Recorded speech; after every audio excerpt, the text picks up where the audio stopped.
Hey guys, welcome back to the channel. I know it's been a while.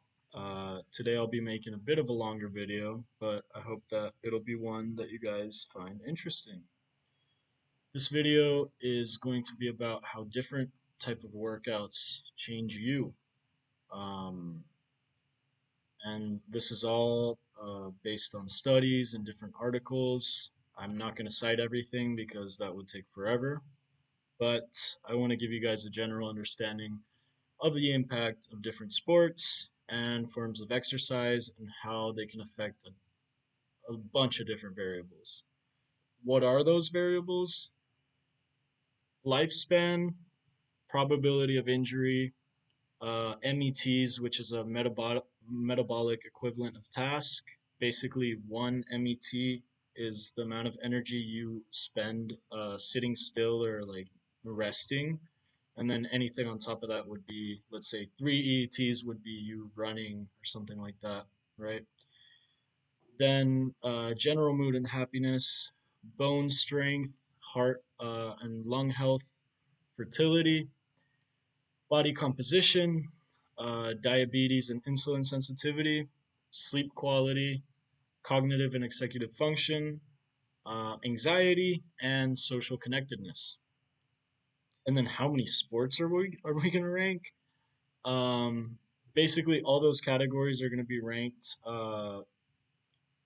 for each and every one of these sports, which are 22. Um, I'll go ahead and I'll get started. The first one is soccer. The impact on your lifespan is about a 4.7 year increase. It ranks fourth out of all the other 22 forms of exercise. The risk of injury is about 6.5 to 8.5 out of every 1,000 athlete exposures, also known as AEs. This ranks 12th. The estimated METs is between 7 to 10 plus, which ranks 6th among the rest. And in terms of happiness, mood while playing, it ranks second due to it having a very strong team sport um, idea, which generally tends to decrease depression and anxiety. In terms of what its impact is on bone strength, it is tied in first with a few others. Um, it has one of the highest bone mineral density, and with relation to your heart and lung health, it ranks fifth because in its peak, during a strong workout, you can have a very high amount of oxygen out of your body at that moment. In terms of fertility, it can be a little tricky because any athlete that burns like an insane amount of calories can have serious hormonal issues. But at least in soccer, unless you're like one of those top 1% people who just don't eat at all and do an insane amount of cardio every day, it's generally kind of safe, um, which in general, it actually has a positive impact on you, ranking it sixth out of all the sports. With regards to body composition, you generally have somewhat of a lean mass, ranking eighth out of the 22. In terms of its impact on your insulin sensitivity or diabetes, it is quite helpful. It ranks fourth. It also has a general positive impact on sleep quality, ranking fourth as well. In terms of cognitive and executive function, it is ranked third due to it being open skill, but also you have to be constantly scanning the field around you um, and behind you and kind of just predict everyone's movements. And it's also a very strong aerobic activity, which just helps cognitive ability in general. And yeah, it ranks third in that category. In terms of its impact on your anxiety, it is generally a sport that lowers it, ranking it ranks highly on lowering anxiety. It's second, it's tied in second. And then the last variable is its impact on social connectedness.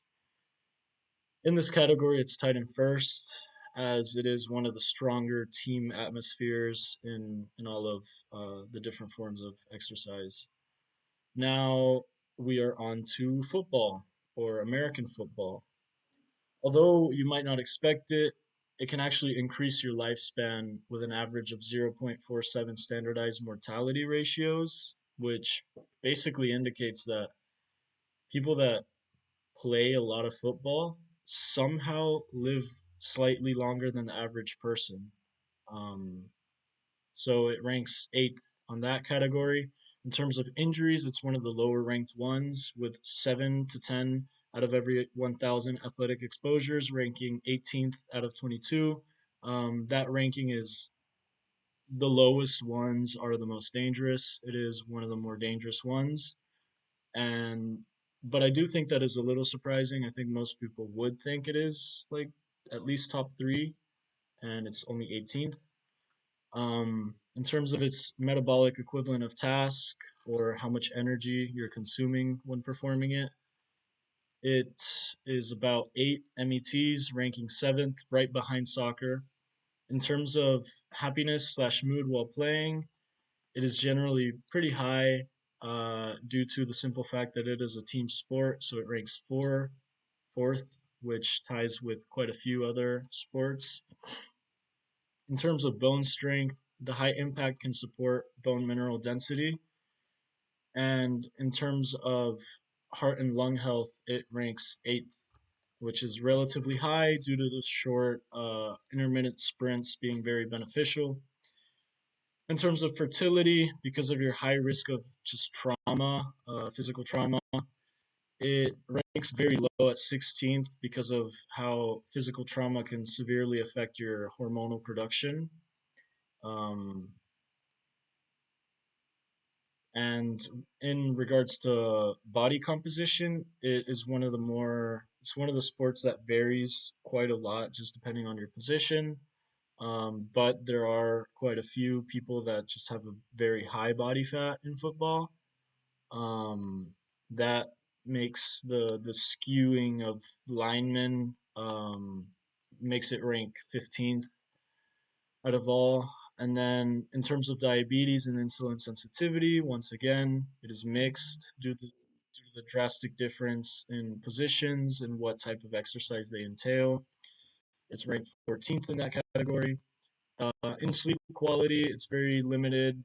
It's one of the lowest ranked ones. It's tied in 12th with quite a few other ones. And with regards to cognitive slash executive function, there is a moderate impact, so it does slightly help you simply off the fact that you're doing exercise. And it ranks at 11th. I'm sure that also varies by position. I'm sure a lineman probably doesn't use quite as much executive function during the task as someone like a quarterback would. But yeah, anxiety is also pretty mixed. It's ranked 10th, and social connectedness is very strong in football, and it ranks second because of its strong team connection. Now we're on to basketball. From this point on, I'm going to just kind of gloss over each sport a little quicker, unless there's something particularly interesting that I want to talk about, because if not, this video is going to be eternal. But basketball is generally modest in lifespan, especially in elite players. It ranks ninth. In terms of injuries, it's pretty high ranking. It's 11th, and it requires a decent amount of energy as well. It ranks ninth. In terms of happiness and mood, it has a lot of like different difficulties that are brought into the sport, but at least because of the fact that it's a team sport, it still ranks third. It does have a pretty high bone density ranking in third. And then in terms of your heart and lungs, although it does have short rapid sprints, it also maintains a constant jogging slash running, which ranks it higher than football. In terms of fertility, it is generally neutral to slightly positive. It ranks seventh. In terms of body composition, the body fat percentage ranks about seventh. It is very favorable for insulin sensitivity. It ranks fifth, and it has a lot of positive effect on sleep quality, ranking fifth as well. Since it's a sport that requires a lot of strategy and skill, it ranks fourth on cognitive and executive function, and it has a capacity of lowering your anxiety drastically, ranking third. It also ranks tied for first in social connectedness due to its strong team atmosphere. Now, this is a pretty interesting one. It's tennis. Being a competent tennis player makes you, on average, live 9.7 more years, which ranks it first in lifespan according to a study. It ranks sixth in injuries, eighth in energy used. In terms of happiness and mood, it varies, but it is generally positive. It seems that in youth, it doesn't really follow that pattern. In bone density, it ranks sixth. In heart and lung health, it ranks sixth. In terms of fertility, it is neutral positive, but in high volume, it can lead to issues when not consuming sufficient calories, like mentioned before, ranking eighth. In terms of body fat percentage, they rank a surprising ninth, which I found interesting considering that most tennis players are very slim, but maybe they just don't have too much muscle mass. It is favorable for insulin sensitivity, ranking sixth. In sleep quality, it ranks third. And in terms of cognitive and executive function, it ranks second. In terms of anxiety, it is ranked eighth. And social connectedness is also ranked eighth. Now we're on to baseball. America's sport? Yes, I think. Baseball is a pretty middle of the pack one, ranking seventh in average lifespan, fifth in injuries, 15th in energy used due to a lot of long breaks between any kind of actual activity. It ranks fifth in happiness and mood because of the team environment. In bone density, it is highly localized in the upper part. It ranks 12th. In heart and lung health, it ranks 14th due to not having a significant impact because of the low cardio. It's neutral regarding fertility, ranking ninth. Baseball ranks pretty low in body composition at 12th. It has a insignificant impact on insulin sensitivity, ranking at 11th. It also ranks 11th on sleep quality. It ranks 12th on executive function. It ranks 5th at lowering anxiety. And it does have a pretty good social connectedness, ranking third.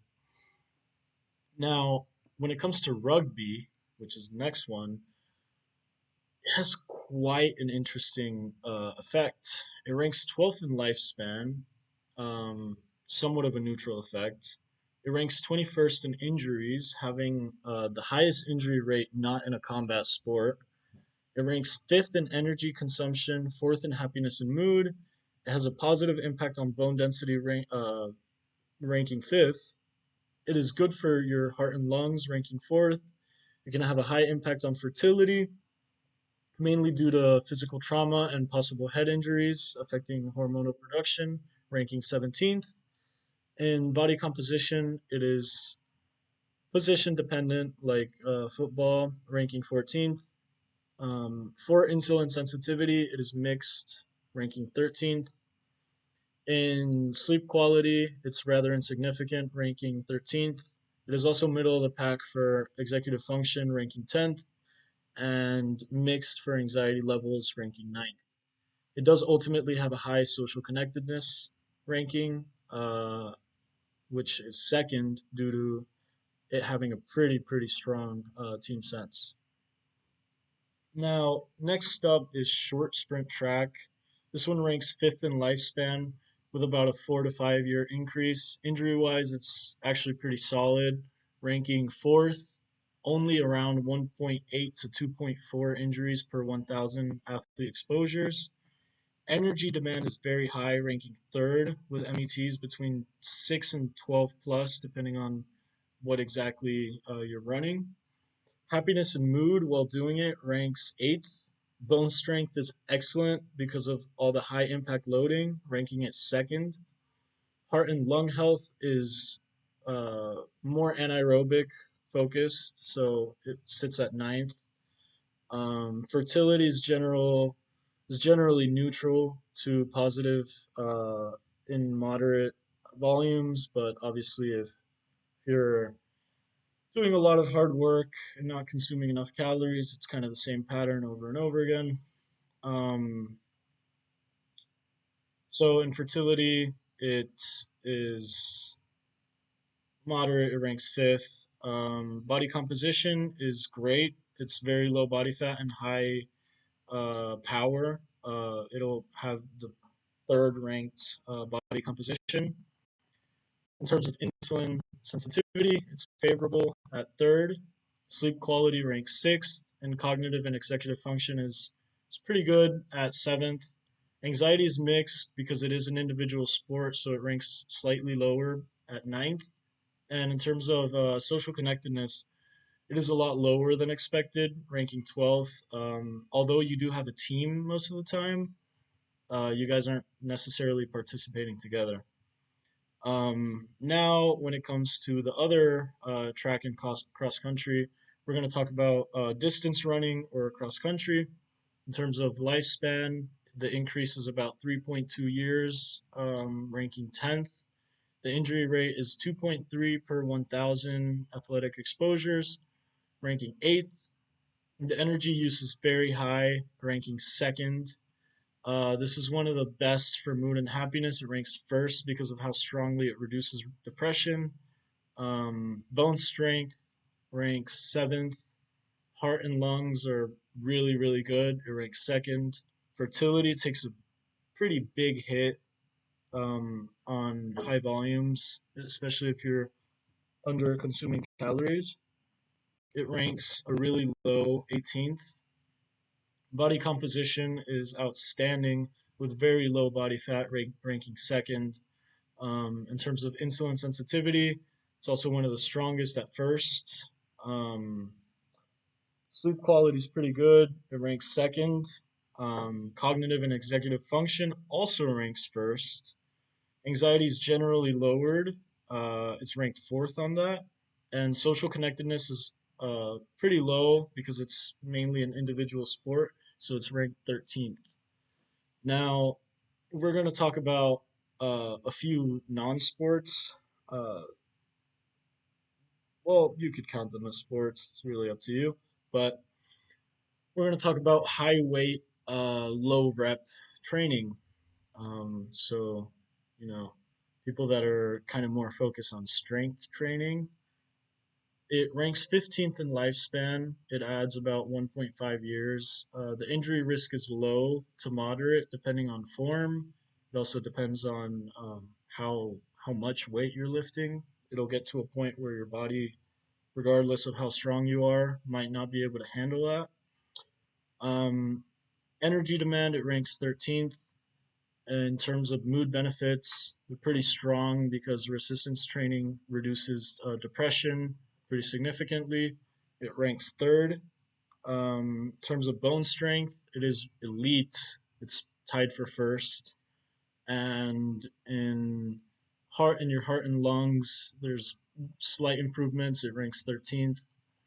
Fertility is neutral to positive if you're a natural weightlifter. If you're on steroids, you can imagine that's really bad. But if you're natural, it ranks fourth. In terms of body composition, it is the best on the list for building lean mass, so it's ranked first.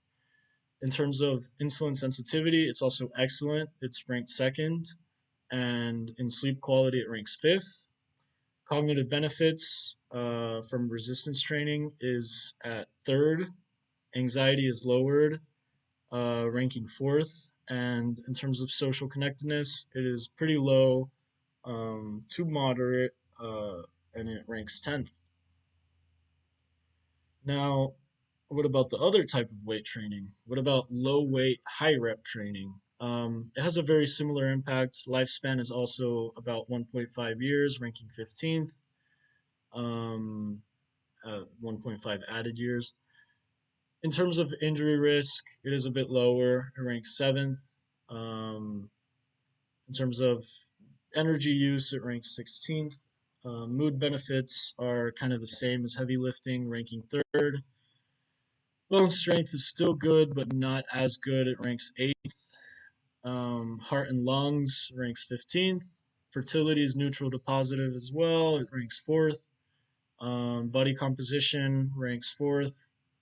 Insulin sensitivity is pretty protective. It helps you. It's ranked at 3rd. And sleep is positive. It's ranked 5th. Cognitive function ranks 5th. Anxiety ranks 4th. And in terms of social connectedness, it is about the same as heavy lifting at 10th.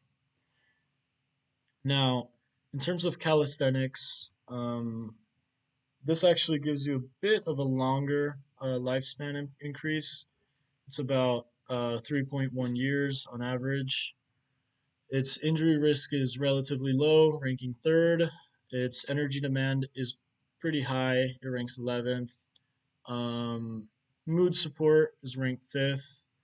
Bone strength is moderate, it ranks 9th. Heart and lungs improve depending on how used to each of the circuits you are, or, after how many exercises you're still going.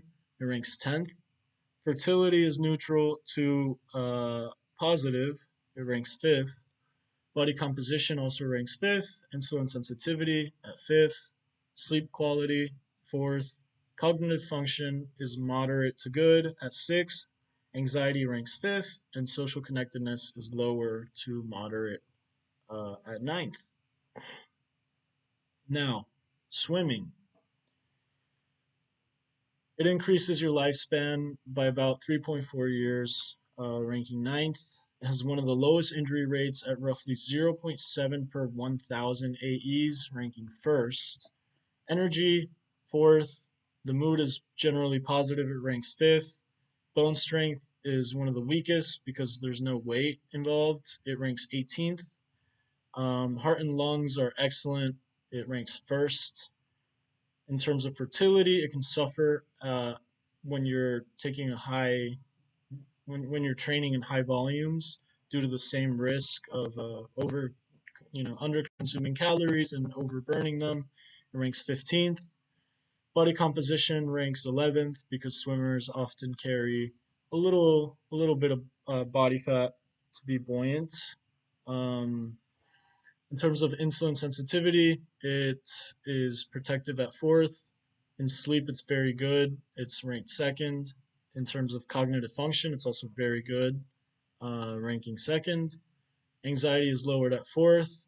And in terms of social connectedness, it is pretty low to moderate at 11th. Gymnastics is very interesting.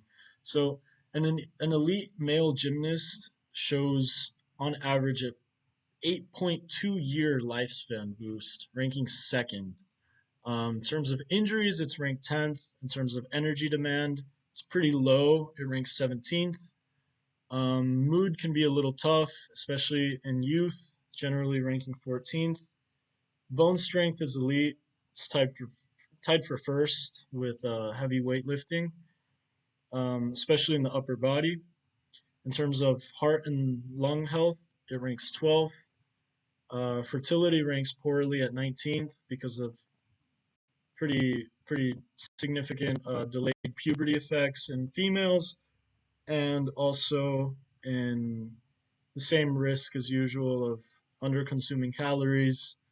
But body composition is excellent with very low body fat. It ranks 2nd. Insulin sensitivity ranks 7th if the energy is balanced.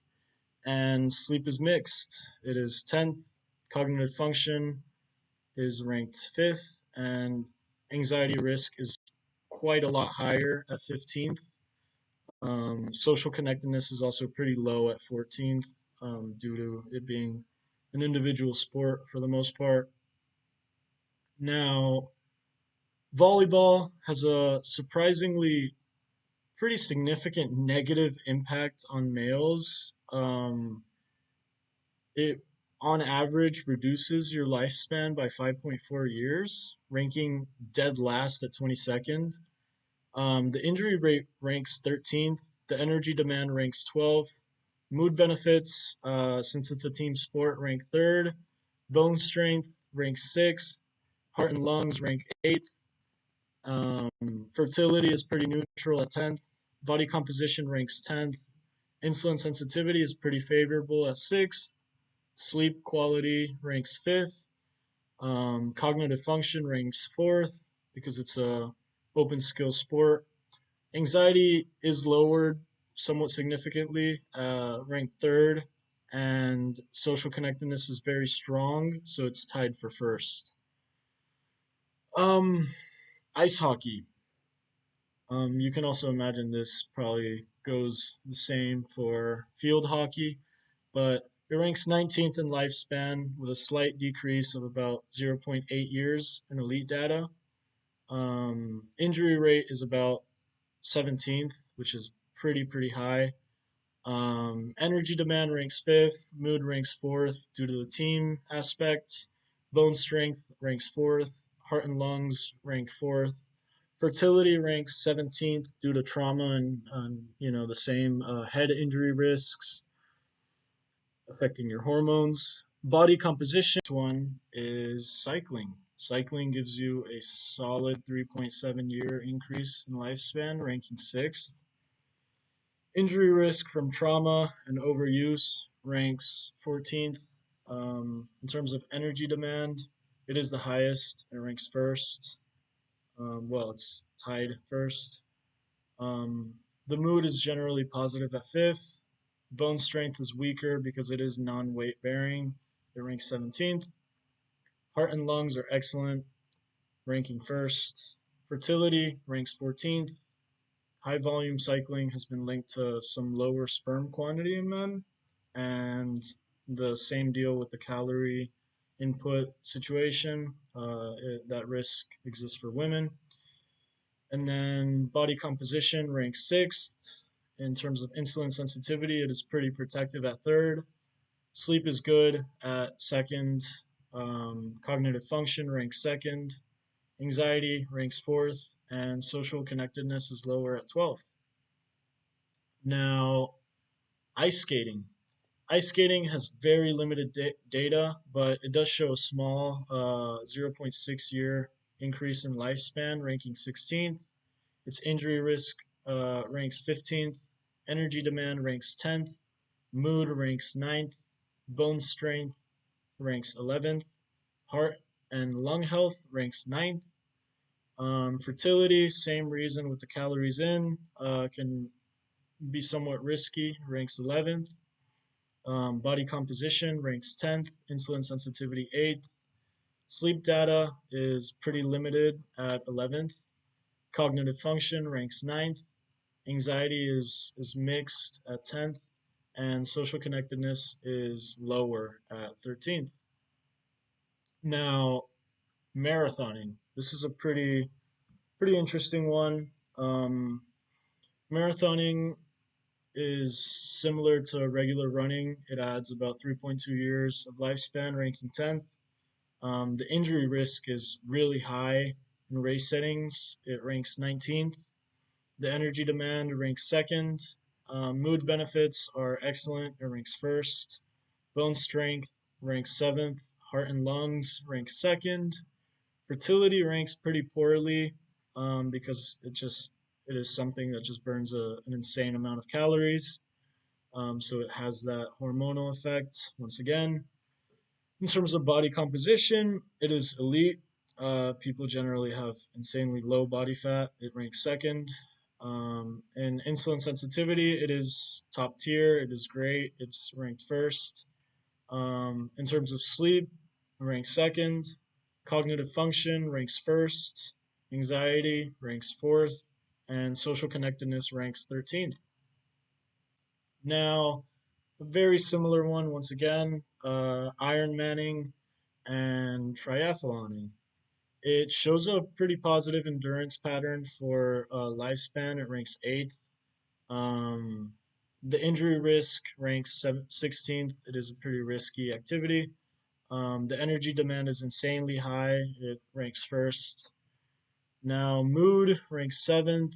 Bone strength is pretty mixed at 13th.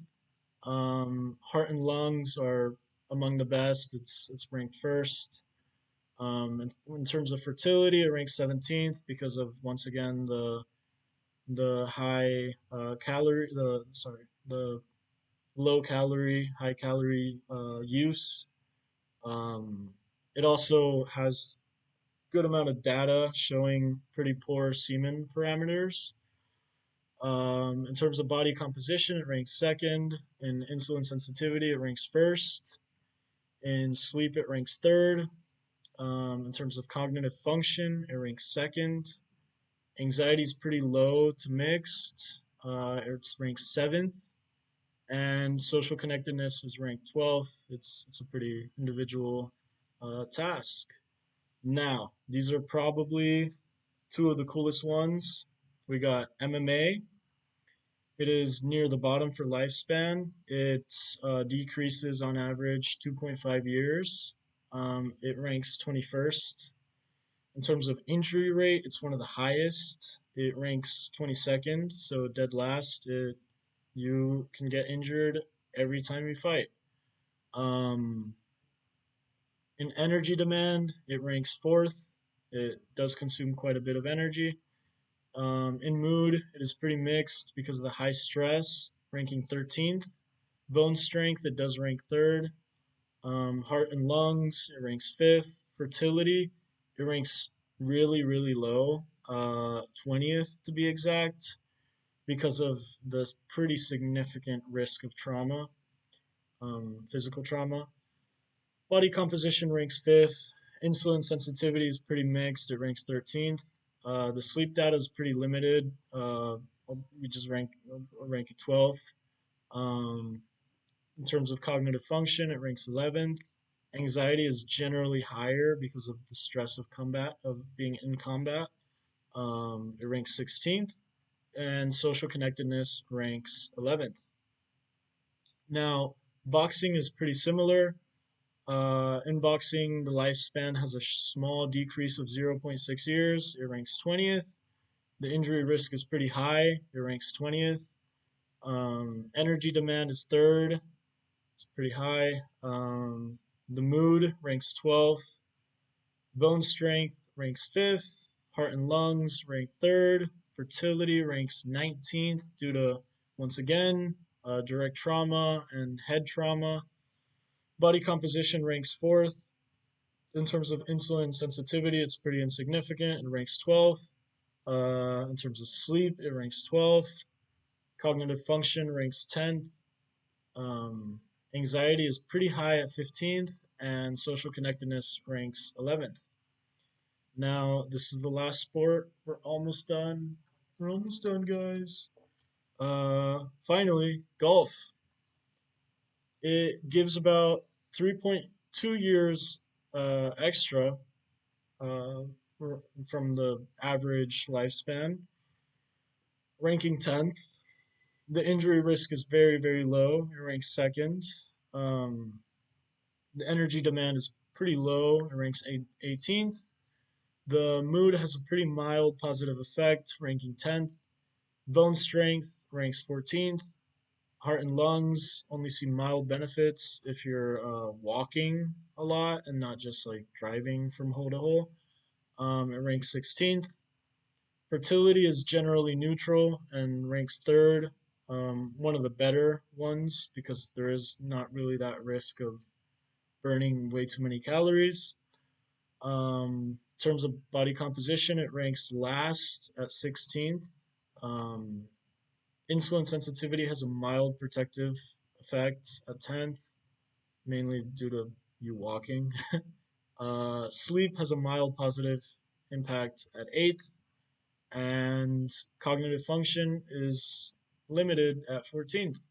Anxiety ranks 6th, and social connectedness is low because it can be individual, but it's still moderate because it's a lot of people use it as a social sport, so it's ranked ninth. So finally, we're done. We're finally done. Woo!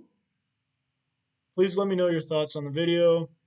I thought it was pretty extensive, but it is an interesting topic nonetheless, and it was pretty interesting to research. It gives you a somewhat good understanding of just what benefits you get from any kind of movement. And yeah, I mean, take this with a grain of salt. There's always exceptions. This is just the general trend for each of these types of exercise.